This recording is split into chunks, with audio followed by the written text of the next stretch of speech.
Panglima TNI Jenderal TNI Agus Subianto mewanti-wanti soal konflik di perbatasan Israel dan Palestina ketika melepas prajurit pasukan perdamaian ke Lebanon. Pesan itu disampaikan melalui Kepala Staf Umum TNI Letjen Bambang Ismawan yang memimpin upacara pelepasan Satgas TNI Kontingen Garuda atau KONGA beserta Milstaf Chase United Nations Interim Force in Lebanon TA 2024 di Plaza Mabes TNI Jakarta Kamis 29 Februari 2024. Dalam amanatnya, Panglima Agus mengungkapkan bahwa situasi di perbatasan Israel dan Palestina kembali memanas sejak 7 Oktober 2023 dan berimbas pada situasi di Lebanon Selatan. Ini karena konflik antara Israel Defense Force atau IDF dan kelompok paramiliter di Lebanon Hizbullah. Hal ini menurut Panglima TNI dapat meningkatkan ketegangan dan eskalasi konflik di Timur Tengah yang juga mempengaruhi konflik Israel-Hizbullah. Agus juga menekankan kepada semua prajurit agar selama melaksanakan penugasan di daerah misi selalu memperhatikan faktor keamanan, melaksanakan kegiatan sesuai prosedur operasi standar yang berlaku,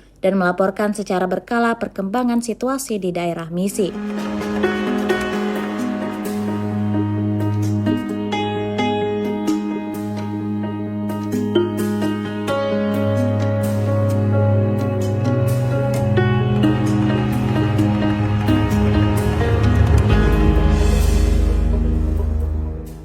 Download Tribun X sekarang, menghadirkan lokal menjadi Indonesia.